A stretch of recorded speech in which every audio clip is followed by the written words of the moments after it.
welcome to the Apple Insider Podcast. This is your host, Stephen Robles, and today we're going to talk about Apple Music Replay, personal voice in iOS 17 and Beta 4 that came out, Apple's Apps of the Year, Apple Card developments, and I want to do some Apple device ranking at the end of the show. This episode is brought to you by Magic, Lasso, Notion AI, and Babbel. And joining me this week, two of my good friends, Wes Hilliard. How's it going? Oh, this isn't where I park my car. I'll be right back. All right. And my other good friend from across the pond, William Gallagher. How's it going, William? Well, I thought it was fine, but you've just lied to everybody about what we're talking about. We're not doing any of that. We're just talking to you about how to stop you from walking out and going on to better things elsewhere. No, that's it. All right. Not better, so this is a 5-hour podcast. It's an intervention. Okay. It's about a 12-hour drive from here to Stephen, so if you just keep riffing, William, I'll get there soon enough to tie him to a chair. Tie me to a microphone. So, right. Funny story. William is alluding to, if you did not hear last week's episode or you didn't stay till the very end, this is actually my last episode on the Apple Insider Podcast. As host, I'm passing it on to the very capable and wonderfully talented Apple Insider staff, William and Wes and Mike, and it has been a wonderful ride. And so this is my last episode. I'll probably be back in the future, maybe sometimes if they will have me as a guest in the distant future. But yeah, we'll think about it. Yeah, please. You don't have to. No special treatment. But it's we will. No, it's been a wonderful ride, and so I'm so thankful to have done this. And so let's do a show. Let's do our last show. Wes called me a dork this week on Threads because I was complaining about Apple Music Replay, which once a year, all of the Spotify and Apple Music users, I feel like this is the big Sharks and the Jets fight from like West Side Story every year. It's like, which is better, Spotify Replay or Apple Music Replay? And I was saying my Apple Music Replay is kind of useless because I have a lot of HomePods. I think I have like 8 or 9 HomePods around the house. And I understand the setting. Wes was trying to tell me about this, where basically every HomePod you have, you can set it to default to a specific user. So you could have like a living room HomePod, and you could say, when music is played on this HomePod, default to it being this user playing it. And it's one of the users in your Apple Home. They have to be added to your Apple Home. Well, it's actually even more tricky than that. So it's listening for the voice. So if it recognizes your voice, it goes to your account. The setting actually only triggers if it doesn't recognize the voice. So if one of your kids sounds surprisingly like Steven, then it's going to automatically assume that it's you. Ah, that's a good point, and that's very possible. You do have the dulcet tones of a 12-year-old boy. That's right, especially now because I have a cold on this last episode that I'm recording of the Apple Insider Podcast. So that is, yes, like you were saying, if it doesn't recognize your voice, you choose like what is the fallback, and there is like a default HomePod profile that you can choose, and that's actually what I had chosen for every HomePod in my house. I don't know why it still counted it for me personally, but there are the other settings. If you go to the Home app, Home settings, you go to your personal profile, and there's a update listening history settings menu. And there, you can toggle on or off any of the HomePods in your home to update your specific Apple Music listening history. I'll be honest, those were all toggled on for my profile for every HomePod, which resulted in many lullabies as my top played songs in Apple Music Replay because of my kids' HomePods at night. And so I toggled all those off except for here in the studio. So maybe next year I'll have a usable Apple Music Replay. As careful as I am, toggle everything off the way it's supposed to be. I even toggle it off on my phone using the new focus filters on iOS 17.2. Yes. And last week, Thanksgiving and everything, we decided to play some Christmas music, and I played one album to a HomePod over AirPlay and forgot to toggle it off. Yeah. It is now my number 2 listened to album in my Apple Music What? Replay. Mariah Carey just took over? Yeah, because it claimed that I listened to it 12 times. So I don't know what happened there. But see, it's a little buggy. There's something screwy with all the data, because actually my top listened to album is a Bruce Springsteen album I did not know existed. What? And my second listened to one is a Dar Williams compilation, and I love and admire Dar Williams, but I think it has 14 songs on it. I'm pretty sure I've listened to it once, and that has been counted as 14 plays for it. There's something totally screwy this year, which I haven't noticed before. So, does your partner listen to that stuff on the HomePods? No, actually. Doesn't listen to much music at all through these things. So, yes. I mean, it looks like a very good Bruce Springsteen album. I'm sure I will enjoy it. Sure. So, this isn't replay. This is AI-based future play, isn't it? Oh. Apple snuck this. It's predictive. It's predictive. That's wild. Amazing.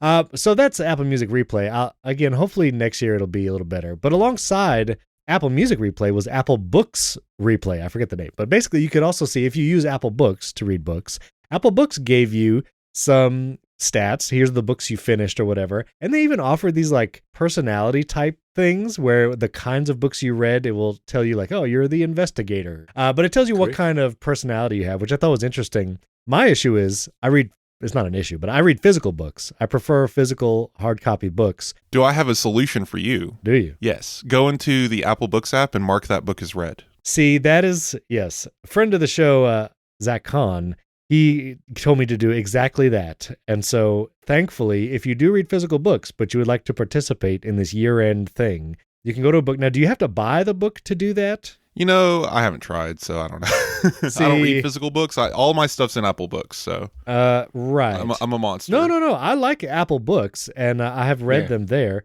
See, if you have not bought a book, you can say you want to read it. You can buy it or download a sample. Oh, you can mark as finished. On the 3 dots, if you click that on a book you have not bought, you could say mark as finished. Yep, there it is. There it is. And let me go down. Now, if I go back to my homepage, books read this year, it said it. Ooh. It says I finished it. Oh, my word. I'm going to do this now and see if I can get a personality thing from Apple Books. That's very cool. So I was thinking, can you try to change your personality by just ticking all the really good books?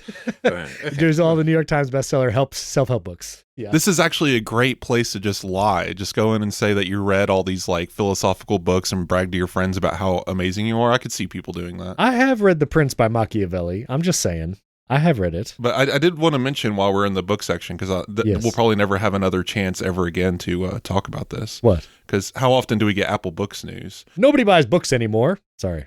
So that's the thing. The Apple, they have this large collection of all the public domain books. Frankenstein, Alice in Wonderland, and they all have this custom artwork. It's beautiful. Like, I'll have to put it in the show notes, but it's just a few dozen books that you can just add to your Apple Books library. So if you ever wanted to actually sit down and read some of these classic books, they're all there in Apple Books for free that you can just download and have, and there you go.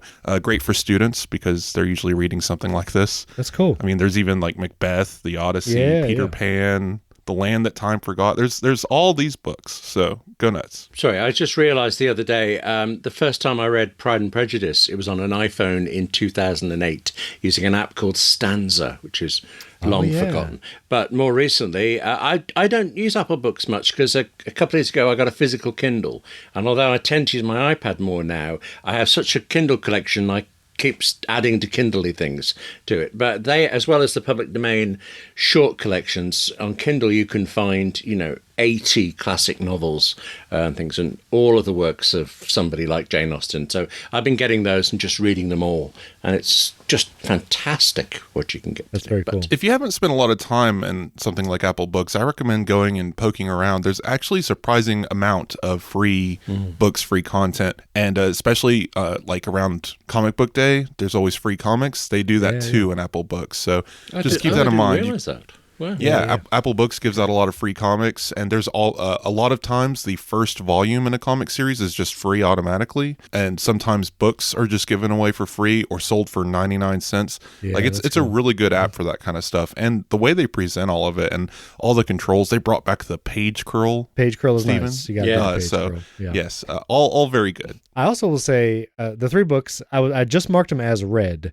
The 3 books I read this year: Braving the Wilderness by Brene Brown, The Other Side of Sadness by George Bonanno, which is an incredible book on grief, and The Happiness Advantage. And so I'm curious now if I can go back in and get my Apple Books replay now that I've retroactively marked books as read. I have a feeling it's not going to let me do it, but I'm going to try it anyways. Here's what I want, though, if there's anyone from Apple listening. Podcasts. Give me an Apple Podcast replay. That's the app that I'm using to listen to a bunch of podcasts. And honestly, the most content I probably consume on my iPhone. I want an Apple Podcast replay. Pocket Casts does this, and Spotify Wrapped does that as well, because you can listen to podcasts on Spotify.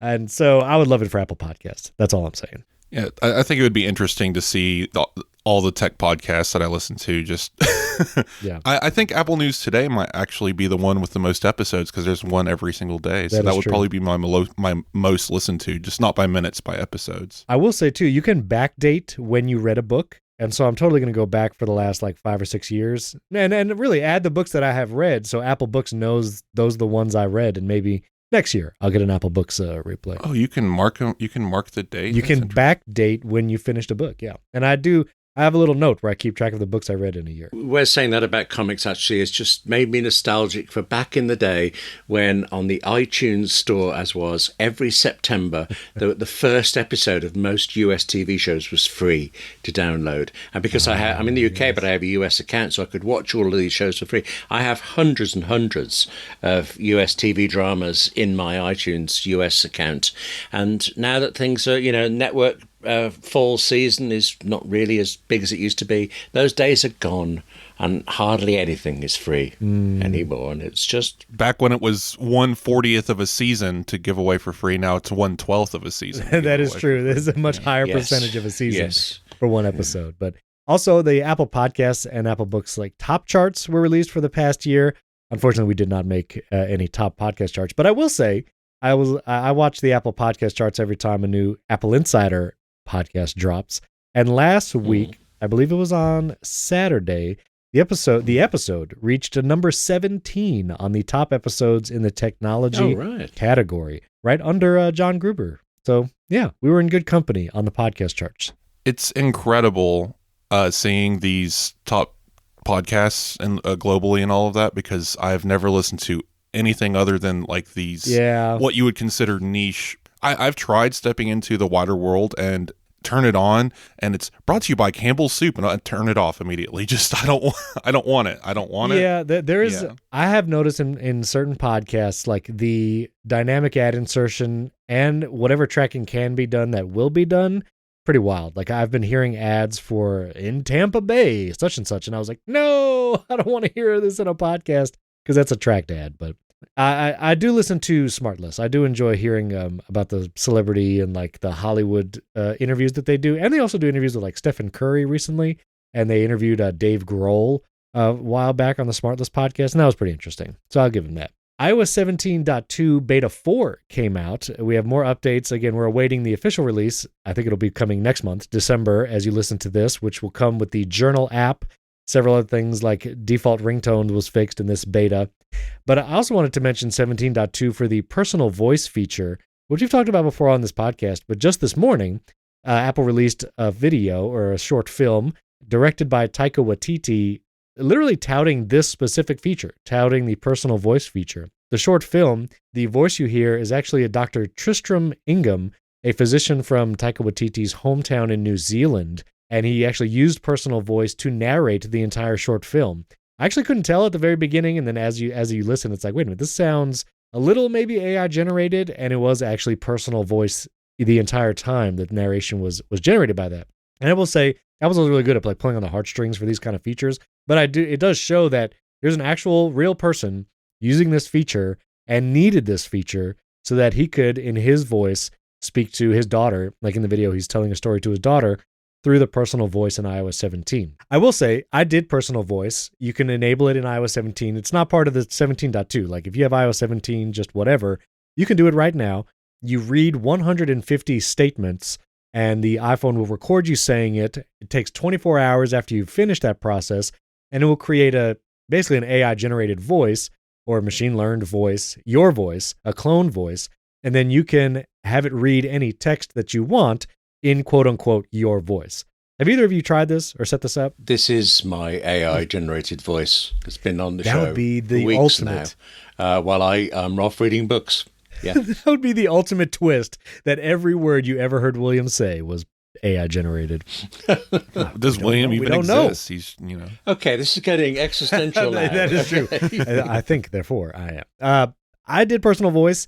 It was okay. I also did 11 Labs, which is an AI tool. It's a website, 11labs.io, and they actually give you the ability to create a quote-unquote professionally cloned voice. I uploaded 3 hours of audio, basically my podcast. I uploaded 3 hours of my own audio to that, and I will say the voice from 11 Labs is much more like me and much more natural sounding than Apple's personal voice. I imagine Apple's personal voice will get better over time. But. Did you edit the podcasts, or is it actually learned an amalgam of you, me, and Wes together? We've never actually spoken into a microphone. Yeah. All of this. No, just kidding. But I will tell you what I did do because I just needed to know if it was possible. So 11 Labs has an API, much like ChatGPT has an API, where you can generate these audio files from text, even on the professionally cloned voice of yourself, your voice. And so because I did that with 11 Labs, I spent some time because I'm a wild person, and I created a shortcut. And this shortcut allows me to pull articles via RSS feed. I had it pull from Apple's newsroom articles. I can choose multiple articles if I want to.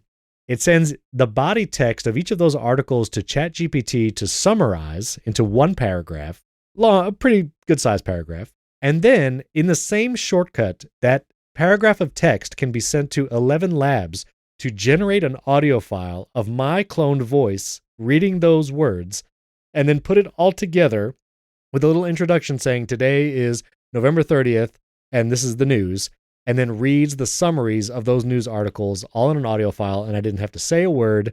It all happened inside of a shortcut, and I find that to be wild. A little scary, but pretty wild. And that's what I did.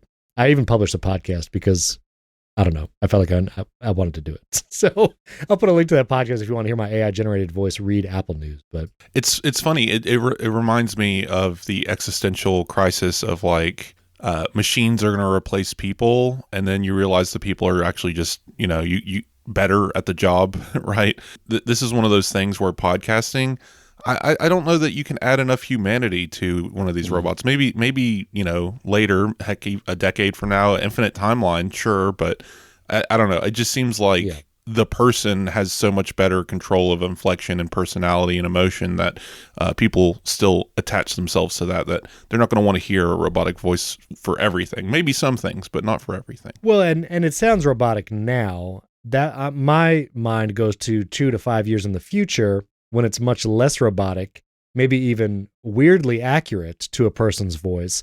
Will people be able to tell? Like, there is going to be a threshold where people won't be able to tell. The problem still is, though, the robot can't feel, so it can pretend to feel, but even then, I think humans are actually pretty good at detecting emotion. Like, we're built for that. So even if it can put inflection into its voice, will we be able to tell that it's genuine? What are feelings, Wes? What are feelings, yet synapses and neurons firing in the brain? Oh, yeah. And if they can fire?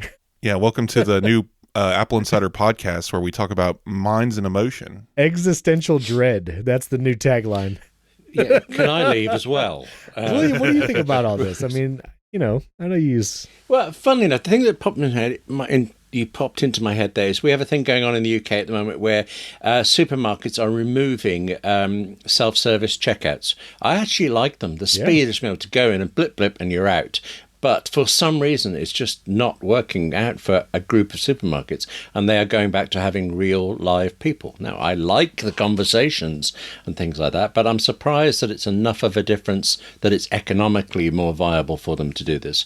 And so I think we're going through... It's happening in the States as well, is it? Yeah, some companies are moving, like including Walmart, I believe, is moving away from self-checkout just because efficiency and all that. Like, they feel like people are just faster and better at it than having some person try to walk up and figure out how to do the scanner and then having to have 5 employees come over and argue about a coupon. So, but William, you prefer the self-checkout if you had the option?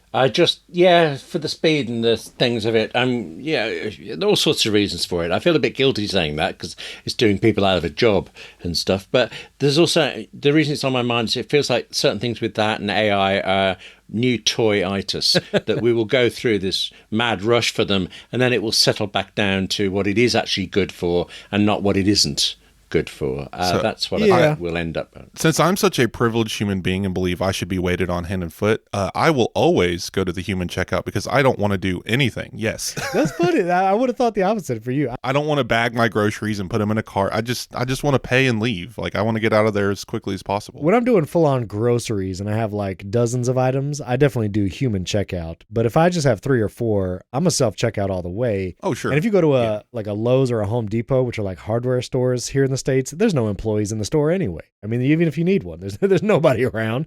So you kind of have to do it. Where do I come in this range between needing human affirmation when I buy toilet rolls or something to not caring about anything? Because I actually get my biggest shop is delivered. Oh, yeah. Well, I do a ton of Amazon. Now, wait a minute. Did you just say toilet rolls? Is that what you guys call them over there? Yes.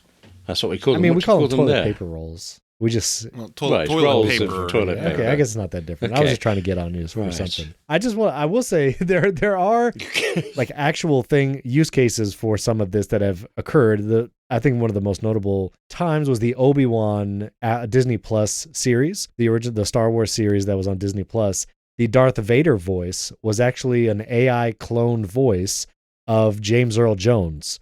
James Earl Jones licensed his voice to be able to be cloned, and they had a cloned version of it. A voice actor still recorded the lines, actually spoke them into a microphone. Then it was actually a company in Ukraine that put together the voice actor's live recording with the AI-generated voice of James Earl Jones to create what you hear in the show. And I think if a lot of people were to listen to that show without knowing it, they would just think, that's James Earl Jones's voice. Like, that's what he sounds like. The technology is getting better, and I like the idea of preserving characters like that. And I do think we should let people die. True. You know, if they're going to go, especially at their wishes, don't try to rebuild them with a hologram or some weird like meshy version of Princess Leia or whatever. But James Earl Jones is, he loves being Darth Vader, and if that gets to be his legacy for all of eternity, great. Now he's preserved to be able to do that forever. One of my favorite things that they did with these kinds of tools isn't generative, actually. Did you know what they did for Indiana Jones, the latest movie? Was it not de-aging? Was it something different? No, they didn't actually de-age Harrison Ford. There is a moment at the beginning of the film where he is much younger, but how they did it is they took still images of his face captured on camera from everything he's ever done and stitch it together so that every time his face is facing the correct direction and lighting and everything, it is just actually filmed.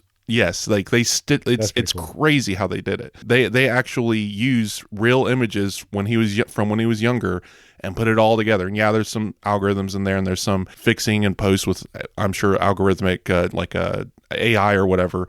But like the fact that they started from real photography is what made that look so good. And I just found that very interesting. Wait a minute. It is very impressive. And I've seen the film, and that bit is very good. But I'm suddenly thinking all that material was taken from previous films. What about the writers of those films, the directors, the rest of the crew? Did any of them get any payment for this? No. Their work has been ripped off. So, well, I believe it's all content owned by Disney, so that gets into that weird. Oh, so people were pre-ripped off. They agreed to be ripped off. Okay, right. Well, when you sign the contract, you're basically told you're given your payment, and then Disney owns you in perpetuity. I don't think I understand your point, but like contracts are dirty, man. This isn't confirmed yet, but it's believed that Doctor Who, now that it's produced by Disney and the BBC together, that the writers' contracts are buyout clauses instead of royalty ones. And that means you do get more money up front, but the residuals are non-existent. I did a TV contract once, and it actually said I was selling the rights across the universe, the actual wording in the legal paper for it. At the time, it was so little, it was a one-off. Oh, right. So I could get residuals from an alternative reality where the episode I wrote for something did better. Okay, I like this. I'm going to pursue this. All right. So one other mention of AI was that in Apple's Apps of the Year, Apple announced its top apps across the different platforms, the top games. The number one app was All Trails from the company All Trails, which is an app for iPhone, which lets you browse trails and see pictures and navigate, which is pretty cool. And they have the best like iPad, Apple TV, and all of that. I will say at the very bottom of the newsroom article, it talks about the trend of the year. And it said, this is Apple's newsroom article saying in 2023, generative AI captured users' collective imagination, and says AI multiple times there. And back to last week when we talked about Tim Cook's interview with Dua Lipa, Apple is starting to say AI more and more. And I'm just curious, WWDC next year, I think they might say it in the keynote, maybe when they announce a feature. Well, they said it one time in WWDC last year. So their AI count is one. Google I/O was something around 115. Exactly. So Apple's catching up with Google on the AI mentions. They said it during the Scary Fast event too. It was Johnny Cerrugi said it would during the M3 family of chips. Also one time. So they're 2 versus 110. They're going to take the lead drinking game for the mentions of AI. I do believe that this is one of those things where they might have to lean into the industry term, even though they generally avoid those just because they do want the headline at some point. Maybe not now, but when they come out with the new Siri or whatever, we'll see it. And I find it interesting that people like Tim Cook and other executives who are being interviewed are just casually using this term because it is now, sadly, the industry term as much as it's a misnomer. I think we'll see it evolve, and Apple will probably throw their own little spin on top of it, like Apple Generative AI or like Apple Intelligence or something, like I pitched before. So you still get the AI, but it's Apple in the name. It's fun to see, and I like that Apple's at least letting us know they're doing something. And the rumors all point to iOS 18 being a pretty big deal, so we'll see. There is actually something just curious about AI that I'm going to ask you about this for a minute. Rogue Amoeba's Audio Hijack added transcription about 2 weeks ago. They said it was using whisper transcription, the ChatGPT thing, and I used it several times. It was all very good, but I was using it for only short things. Today I used it for a much longer thing, and as I look through the transcript, every now and again, interspersed between the actual transcript, is the phrase transcribed by Otter.ai. So it's not using the Whisper one, it's using the existing Otter service. Has Otter moved to Whisper? I think there's something going on with all these companies trying to get together in some way. We're going to have a thing like we do with every other industry, in that there'll be billions of AI things, and then it will cut down to there being 3. It'll implode. I'm curious what Otter uses for their back end. I don't know if the thing is, I've been using Otter for years and years. So long before OpenAI released its Whisper technology, they were doing something else. Right. It might be. It's very good. It is very good. It might be proprietary. I do know that many things run on OpenAI's Whisper API, which that's their transcription software. Which probably of all like OpenAI's products, obviously ChatGPT is wildly successful. Turned 1 year today as we record. But the Whisper AI, it's just been integrated in so many services. So yeah, it's wild. Yes, it's very good. This episode of the Apple Insider podcast is brought to you by Magic Lasso Adblock. I use Magic Lasso personally on all my devices. Even before they sponsored the show, I pay for it for my iPhone, my Mac, my iPad, and it's the ad blocker I use everywhere. If you want to experience twice as fast load times on all your Apple devices, Magic Lasso Adblock is the ad blocker designed for you. It's super easy to set up, it blocks web ads, some ads on YouTube, and it doubles the speed at which Safari loads. Plus, Magic Lasso is an efficient, high-performance, and native ad blocker. With over 5,000 five-star reviews, it's simply the best Safari ad blocker for your iPhone, iPad, and your Mac. Magic Lasso blocks all intrusive ads, trackers, and annoyances, letting you experience a faster, cleaner, and more secure web browsing experience. And unlike other ad blockers, and this is important to me, Magic Lasso respects your privacy and doesn't accept payment from advertisers. Listen, there's lots of ad blockers you can get in the different app stores, and I'm just not sure where they come from, who's making them, so get an ad blocker you can trust like Magic Lasso. So join over 280,000 users and download Magic Lasso Adblock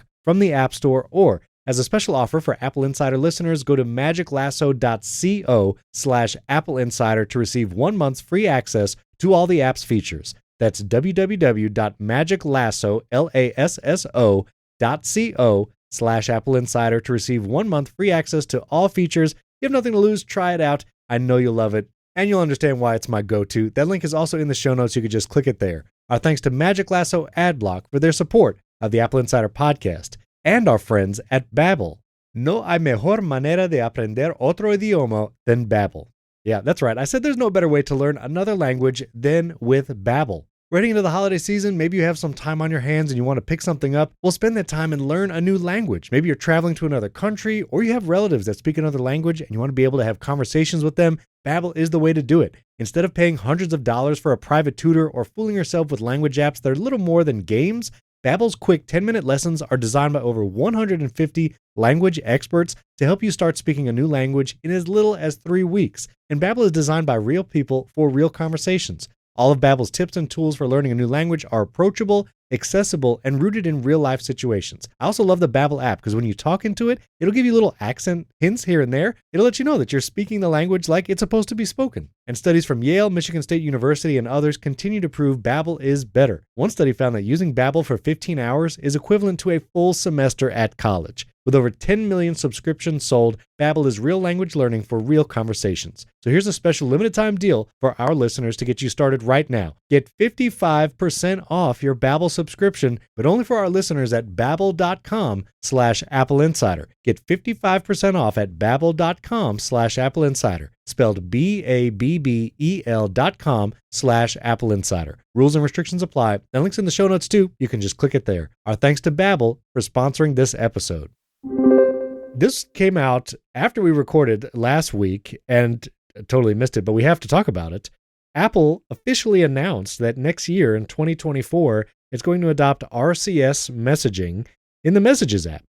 Now, there's a bunch of details with what version of RCS they are adopting, because there's like the universal profile of RCS, which does not support end-to-end encryption, I believe, but they could add it. And then there's like Google's flavor of RCS, but all those details in the weeds. Apple saying they are officially going to support RCS, and in, I think, a hilarious turn of events, RCS bubbles will still be green.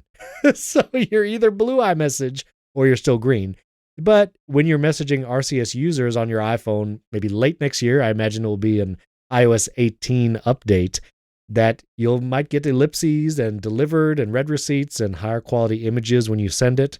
And yeah, RCS, Apple's finally doing it. This whole blue-green bubble thing, every time I have to write about it, I actually have to get up my phone to check which colour is which. Really? Because out here, away from the US, it means nothing. I just don't care at all. So many people I have to talk with are on WhatsApp instead, which is incredibly ugly app, but, it does what it does. So, yeah, I can never hold it in my head, which is the way around. So, not the biggest deal outside the US, but... Right. It's also funny because the app icon for Messages is green, but iMessages are blue. And someone asked, like, why isn't the message icon blue? And someone photoshopped it, and it was like, kind of looks gross if the icon is blue. And also, Apple has many, many blue icons already, like Safari and Mail, and I forget, a weather is blue. There's a lot of already blue apps, so. But I was so certain you were going to do a poem there. Icons are blue, messages are green. What was it going to come next? The green, I think, is because if SMS is a part of anything, it infects it and takes over. So just the fact that the Messages app can handle SMS at all, it turns it green, just like a group chat. If you have one Android guy and 37 iPhone users, it's going to be a green chat. So on why it's green? That's my theory on it. Yeah. Yeah, on why? Yeah, because it infects everything. It just takes over. No, I do believe this is interesting. Like, they're doing the universal profile, and they did say they're going to work with the GSMA, not Google, on getting encryption to the universal profile, thus probably effectively forcing Google to also adapt the universal profile, which would be very funny. This was inevitable. I've been banging this drum for, as long as we've been talking about it. Google wanted this to happen, and now it's happening in a way that they're going to be unhappy about, which is just kind of karmatic to me, because basically Google is like, oh yeah, if we get Apple in on this, they're going to fix it. They're going to make RCS really the standard, because if Apple embraces it, everyone will embrace it. And then Apple comes in and takes over exactly not Google's standard. And now they're going to make that so much better that Google has to embrace it and undo the work they've done, which is just kind of hilarious to me. But yeah, it's still going to be green bubble chats. And people are like, but what if Apple has encryption? Guess what? Still green bubble, because Apple will differentiate iMessage. Even as they improve on the Android side of messaging, they're going to continue improving on iMessage. We have access to things like Game Pigeon and iMessage games, the way the stickers work, the way the reactions work. Those will not translate to RCS, and likely never will. And there will only be more stuff added as time moves on. So we'll see how this looks. I don't think this means like the ultimate future is maybe iMessage on Android, because I know a lot of people ask for that. Yeah, that's not. I think this is a sign that that's just never going to happen. This is Apple's technology, and they're going to stick to it. I will say I was at a middle school a couple of weeks ago. A friend invited me to speak to middle schoolers about like YouTube and podcasting, and that was fun. And these are 6th, 7th, and 8th graders, which are 11, 12, and 13-year-olds. And so I asked them, is blue and green bubbles a thing? and they didn't know what I was talking about. They were like, "What do you mean?" Well, I mean, that's a little young. I mean, did they all have cell phones? Absolutely. Okay. They all had phones. No, they all had phones. I understand that middle school is generally the time, or even like fifth grade or whatever, late elementary school, like parents start giving them phones, but it seems like, I don't know, that's not something that really becomes an issue until later, but I guess that makes sense. Well, they were Samsung Galaxies. There were a bunch of kids that had iPhones, and I actually had to describe to them like what happens when it turns green.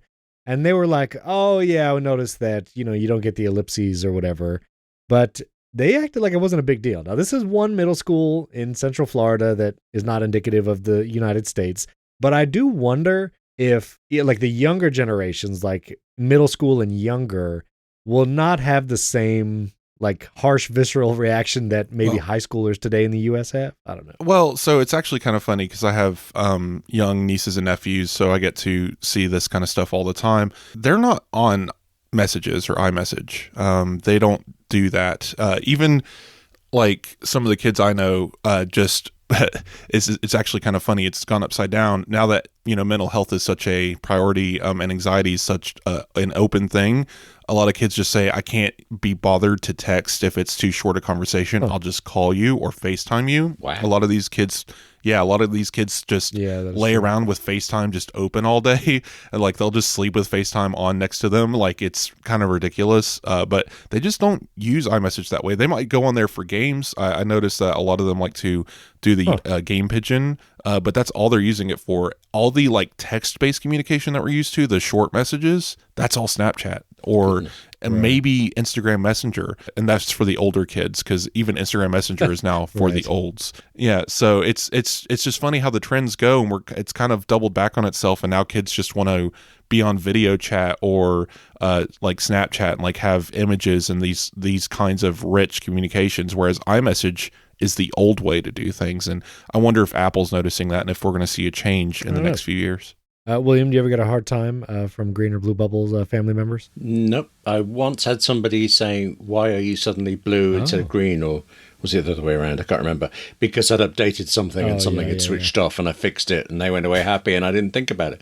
But I like this. I'm really quite taken with this idea that people are phoning each other now. Do you notice this in the States? Here in the UK, nobody knows how to use a phone anymore. Yeah, if you see somebody put a phone up to their ear to talk, they're old or they're in a film. Everybody else... or they're dialing 911. Well, they have speakerphones on everything, which...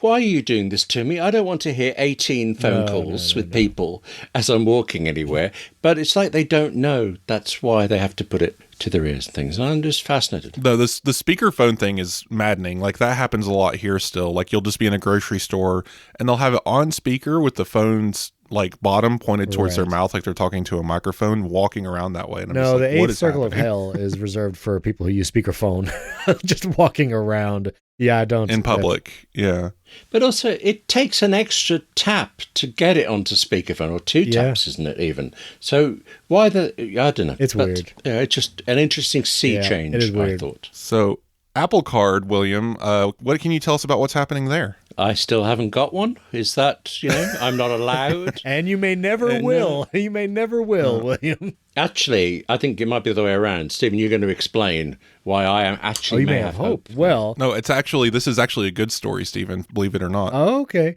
Well, also, just on a high level, Goldman Sachs, who was backing the Apple Card, and it was only here in the United States up until now, has announced that they are stepping away from backing the Apple Card. And then Apple issued this statement that really gives us no information, but they said, Apple and Goldman Sachs are focused on providing an incredible experience for our customers to help them lead healthier financial lives. The award-winning Apple Card has seen a great reception from consumers, and we will continue to innovate and deliver the best tools and services for them. That says nothing about who is going to back it, when, like, is the Apple Card still good to go? Like, is it going to be here long term? What about the Apple savings account? So basically what's happened is the New York Times got a hold of some information. Apple sent a proposal to Goldman Sachs to sever their contract. Goldman is going to absolutely accept because they've spent the last 2 years saying, oh, I hear a keyboard. Okay, sorry. I was just I need to make sure that's not me. Anyway, so Goldman Sachs spent the last couple of years complaining about the partnership with Apple, how it's losing them money, and Apple's giving them an out.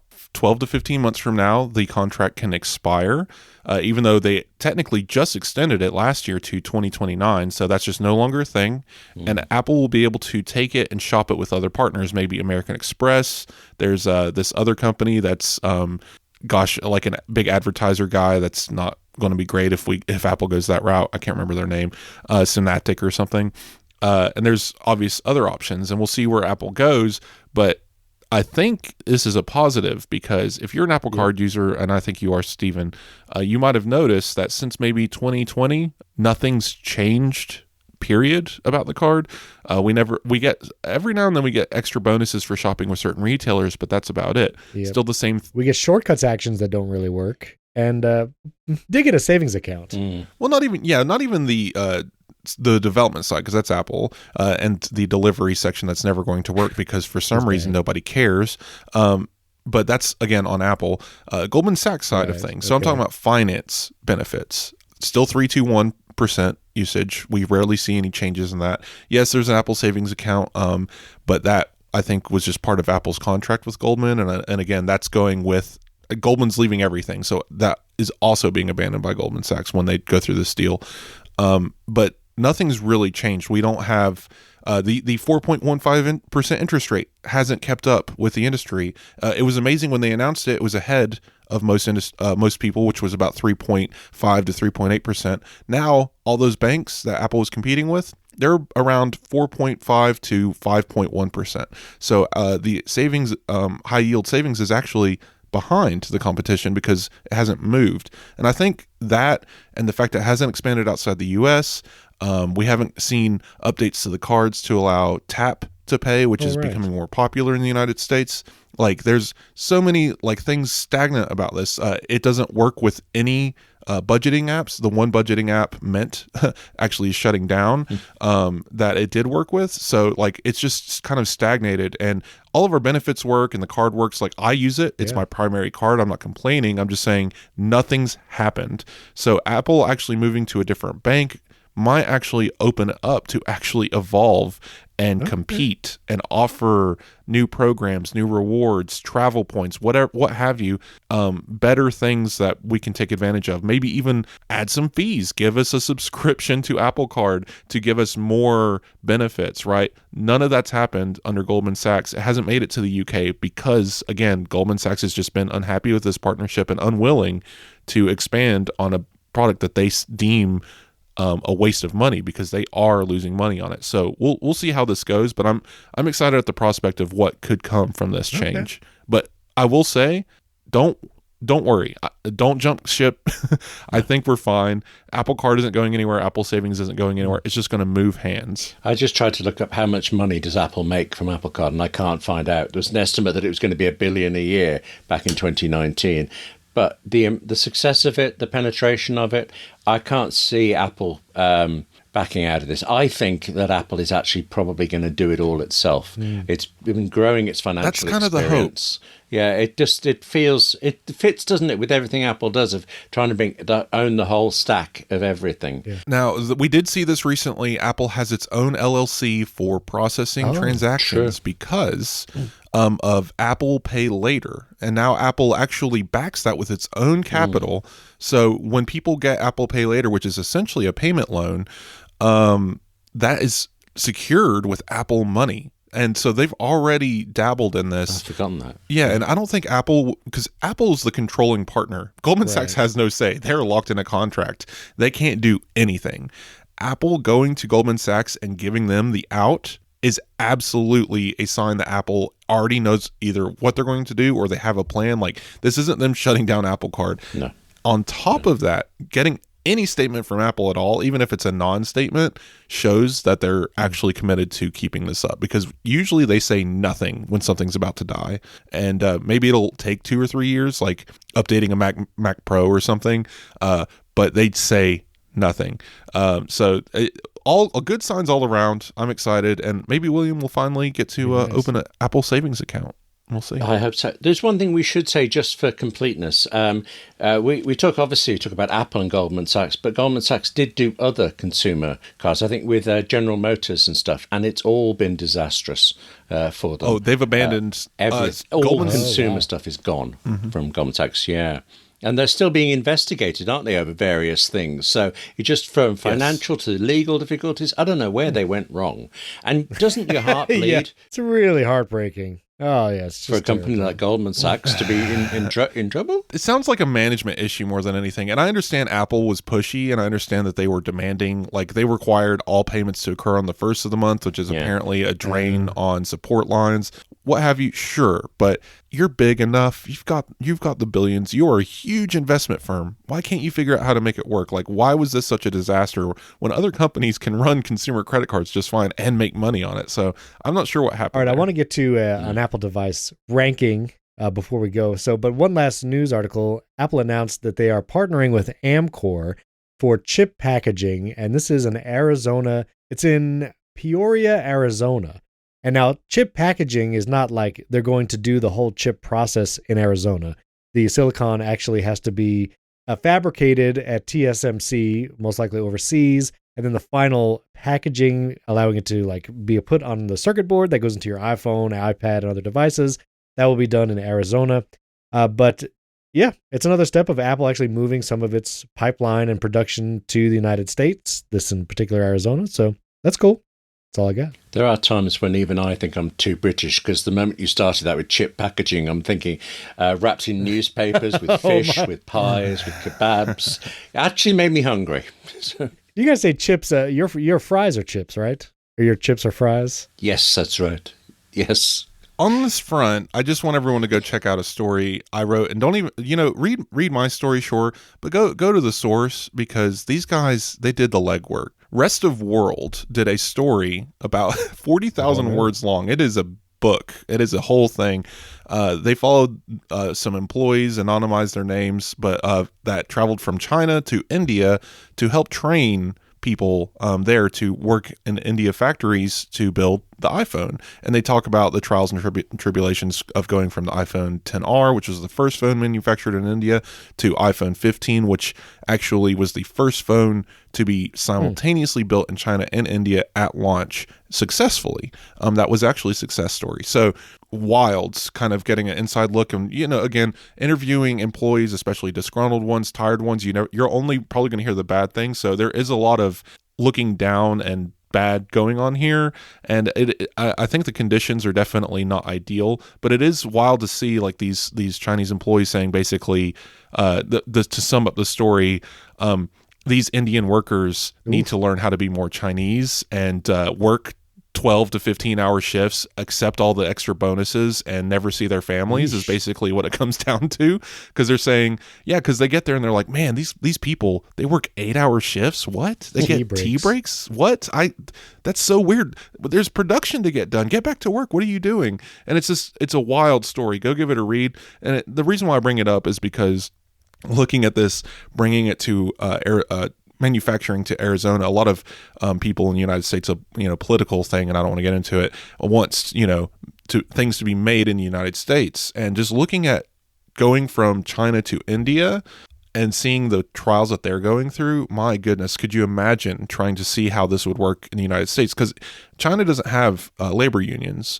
India actually does, funny enough. They actually have people that protect the workers. They tried to pass a bill for 12-hour workdays, got overturned like 3 days later from protests. So like India's really fighting for the working class in a way that China does not.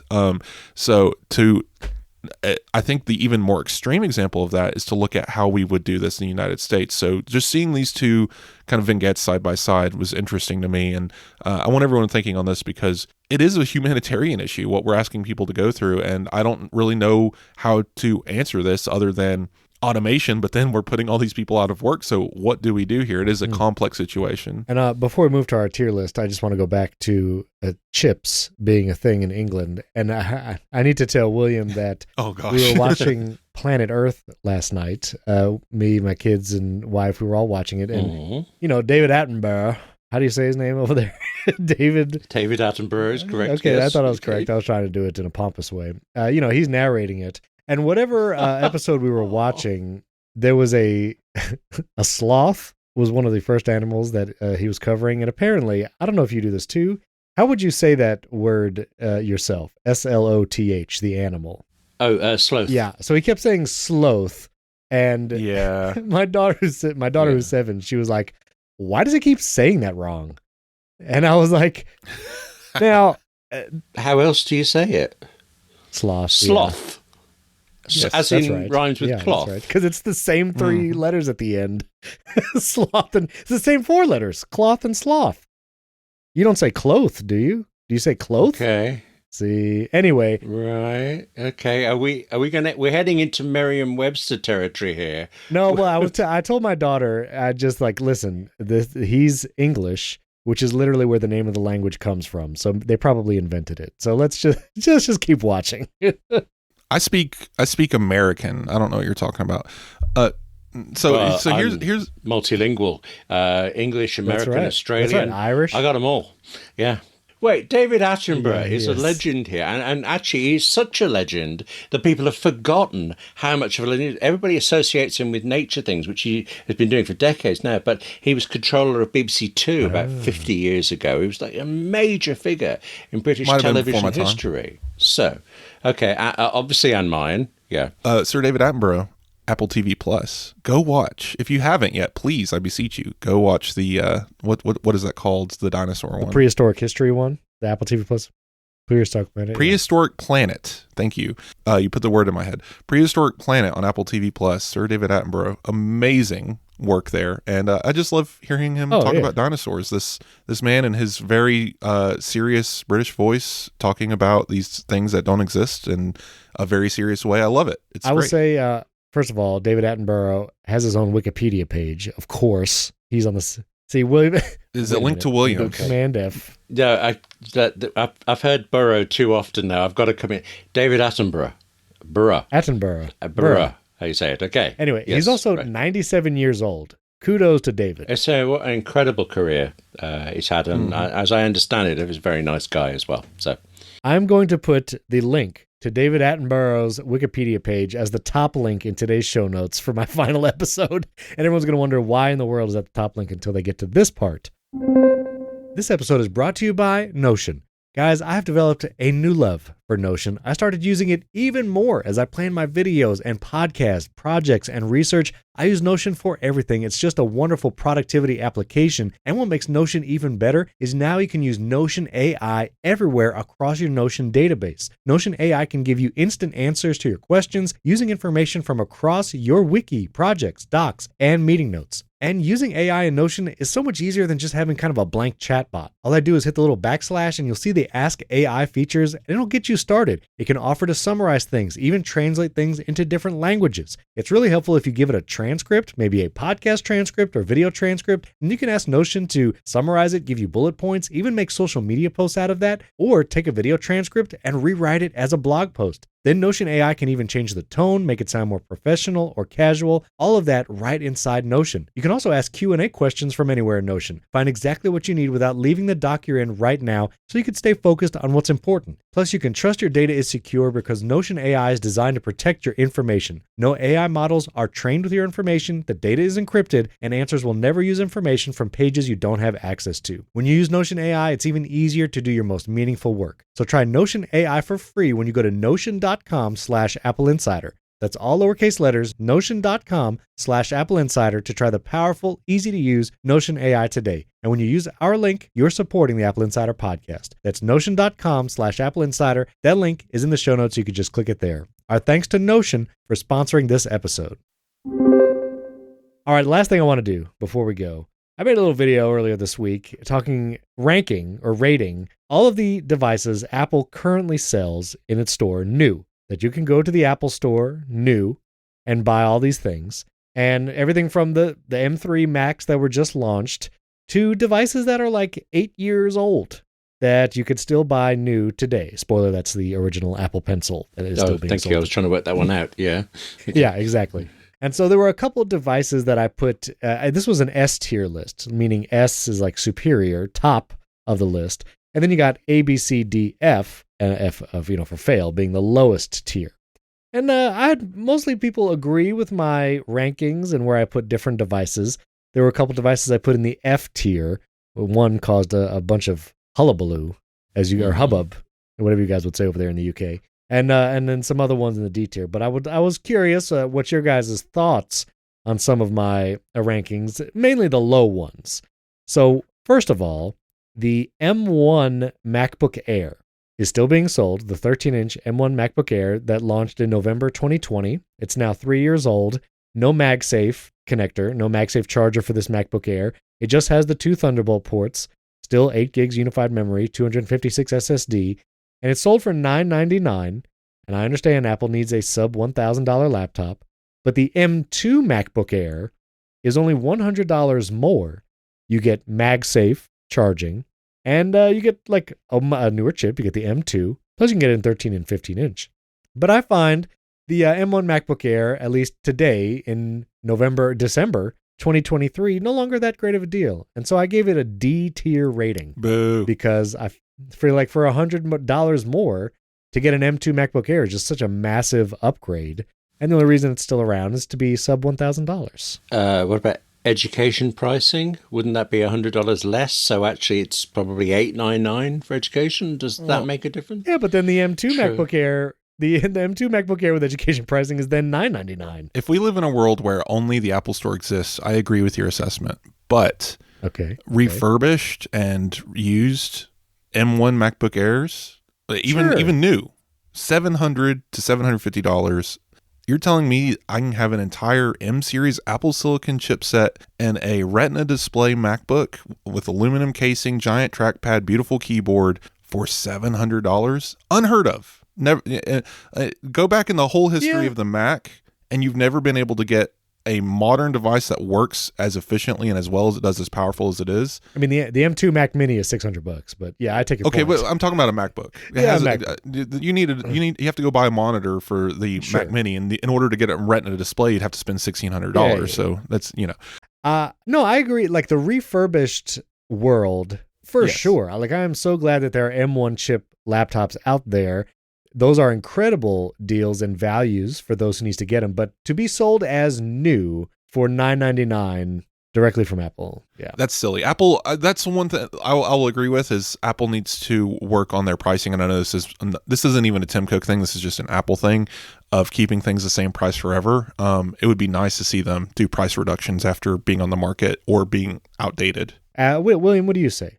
What would you rate the M1 MacBook Air? I'm actually not that fussed about this one, except I'm trying to remember when the MacBook Air, it used to have these huge bezels and then suddenly it didn't. And I had a friend, a poet, spent an awful lot of money on the MacBook Air just before this guy. After she'd bought it and before I next saw her, this new one had come out. And so she's showing me this Mac she's so pleased of, and I'm thinking, So that sea change, that was big, but I think the M1 is so good that you can get for a cheaper price. I mean, I have an M1 Mac Mini in my office, and I'm tempted to upgrade, but I don't need to. Partly because I've got an M2 MacBook Pro, but even so, it's still fast. My iPad Pro that I work from every day is an M1 iPad Pro. I didn't get on the M2 train, and so again, just the power and efficiency of that chipset is it's wild. Like I'll be jumping to M3 when the iPad Pro gets it, but like I'm curious to see how long Apple supports this first generation Apple Silicon, and it could be a decade just because of. I think it would be the Intel Macs were supported for a very long time. I mean, 5, 6, 7 years at times. So for sure, yeah. But for $999, I agree. It's a D tier just because like that laptop isn't. Yeah. I wouldn't spend that money on it, but I would definitely say go find it at a cheaper price. But if we're living by those rules that you must buy it from the Apple Store at the Apple Store price and it's the only place you can get it, yes, that's not a great price, not a great place. You can get it from Apple's refurbished, like Apple's own refurbished store for $850. And for that, I would say, it's a better deal. But even Black Friday, like just extended sales, just holiday sales in general, you can find it even cheaper than that. Like Apple, funny enough, is not the best place to get Apple deals. Although Apple's really hot on giving you gift cards on Black Friday. That is true. You can't match that. Here's a $50 gift card for your $2,000 MacBook. That's right. Yes. You can't use it on the thing you're buying right now. You have to buy something else. Two other things I put very low. One in the F tier is the first gen Apple Pencil. It launched in November 2015 with the first iPad Pro, the iPad Pro that had a home button and all. Mm-hmm. And this first gen Apple Pencil is still being sold today, new, for $99. It's wild. $100 for an 8-year-old device. The only reason this Apple Pencil exists is because Apple still sells the 9th gen base model iPad for $329. Now, I think this whole year, 2023, no iPad was updated at all. So they are all due for a refresh next year. I imagine that Lightning iPad is going to go away, and the last 10th gen model iPad with USB-C will probably slot down in price, and then we won't need the Touch ID one anymore, and that would obfuscate the need for this Apple Pencil as well. But to be sold now, today, December 2023, for $100, I give that Apple Pencil an F tier. That's just me. To be fair, Stephen, I'm buying one for my niece for Christmas this year. So it's funny how, yes, as old as it is and outdated as it is, it's still necessary and will be for, even after it's off the Apple Store, it'll still be necessary to be sold and exist for another 4 or 5 years, just until the lifespan of these Lightning tablets goes away. But it's such an odd and controversial product. I don't know why the Apple Pencil line has to go through so many controversies, but like I like the fact that, yes, it's terrible charging when it's plugged in, but also it can charge without any extra accessories, and that's a good deal.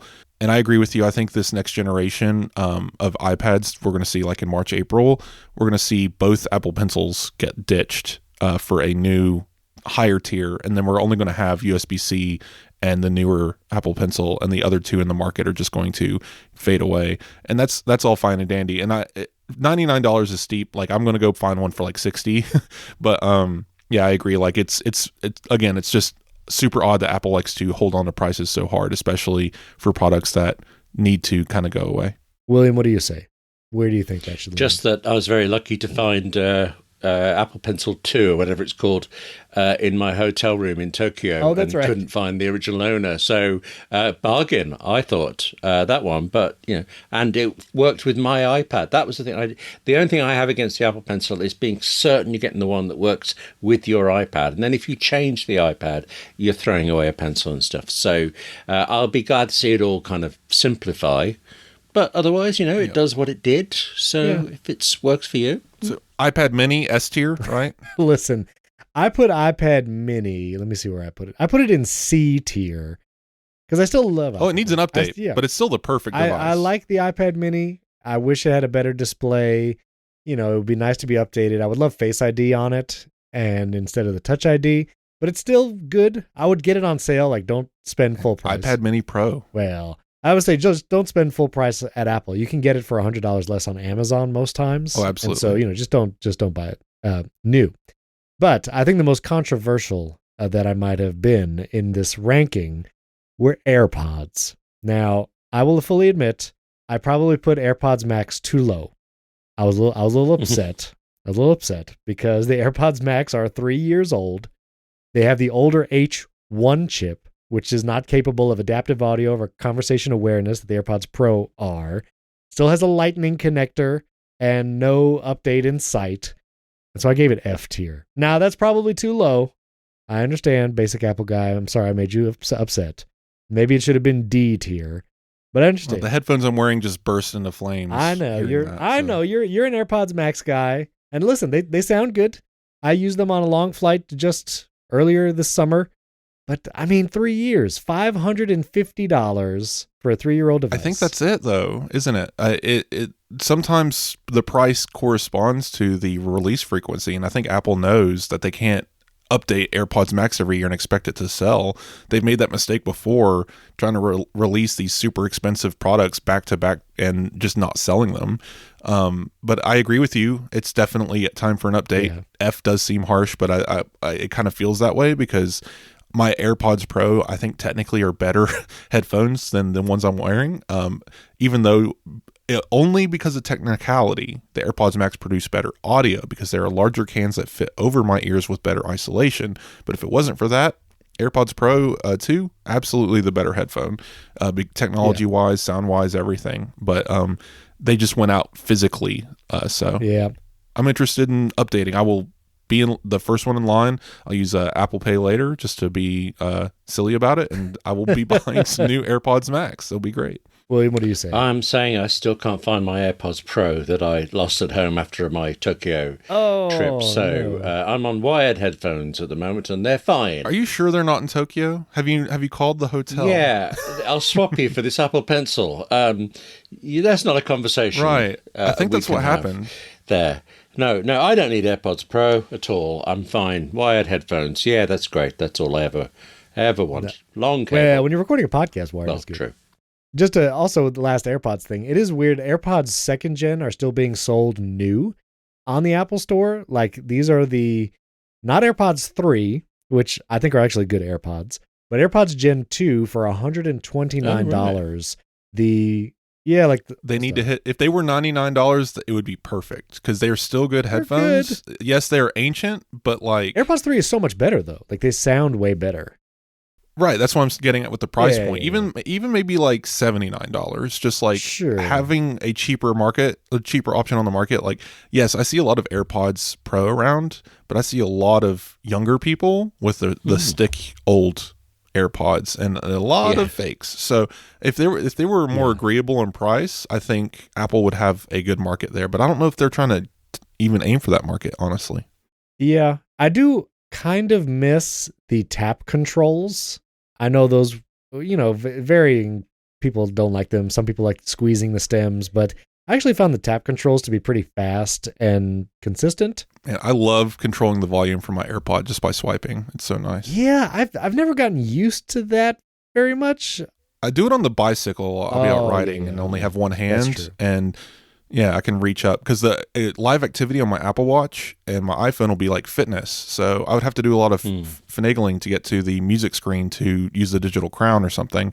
But AirPods are already in my ear. Just reach up, swipe. There you go. Right.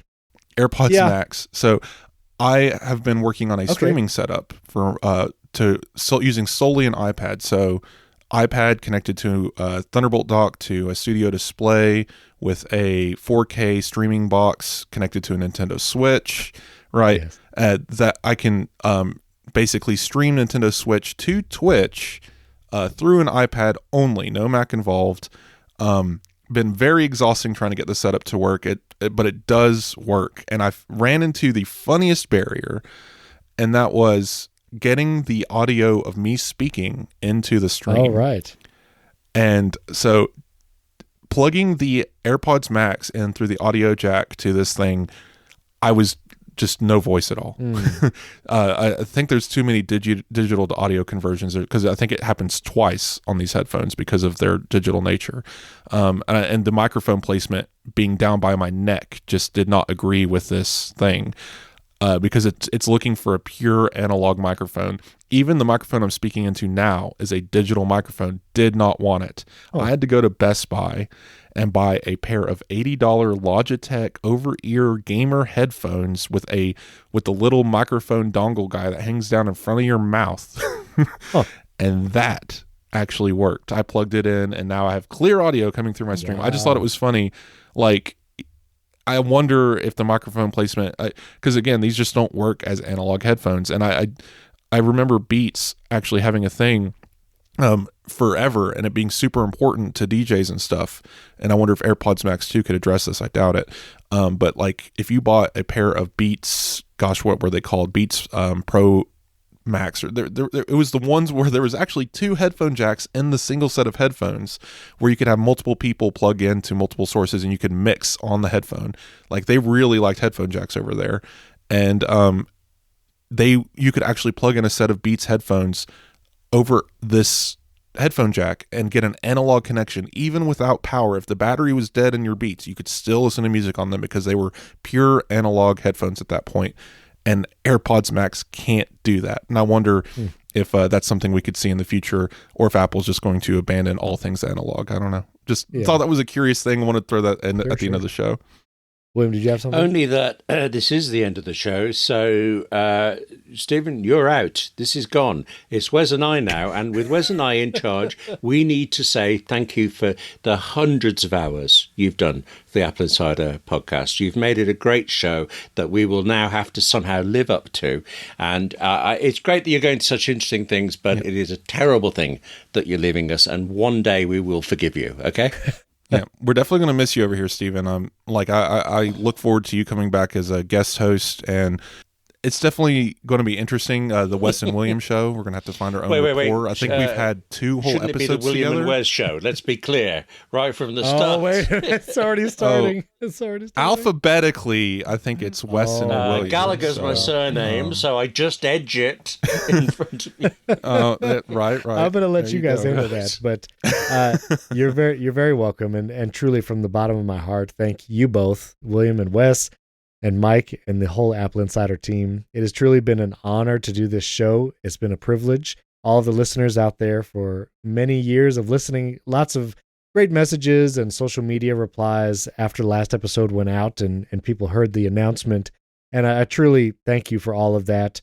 People sharing where they listen to the show, and, we're with them every Saturday and they listen to the show in the morning or in their car on the way home Friday afternoons. And just to be able to have been a part of your days for the last several years, it's truly been a privilege. I've enjoyed it so much. Stephen, I started listening to Apple Insider podcast when you in like 2014, like when it began. Mm-hmm. Like the first group of people I heard on the show was you and whoever.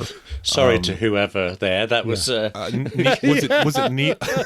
Well, it's been so long. Was it Neil at the time? And Neil at the very beginning. It was Neil? Yes. Okay, because I just have distinct memories. I was in the military. This is, nearly a decade before I even thought about, sure. You're right. It's like, 6 years before I even joined the team or even thought about being an Apple anything or writing about this stuff. Like, I was in the military. I would be playing like Fallout or Skyrim or something, and I would have the Apple Insider podcast with Neil and Steven on in my ear. Oh, wow. I just have distinct memories of that, and here I am now talking to you. So it's just, and it's definitely bittersweet to see you leave here. So one thing though, I don't even know why I bring it up now. Yes. You mentioned, Stephen, that you have an AI version of your voice that's pretty good. If you want us to check that out a while, for an hour podcast, example, it'd be pretty tiring probably to hear an AI.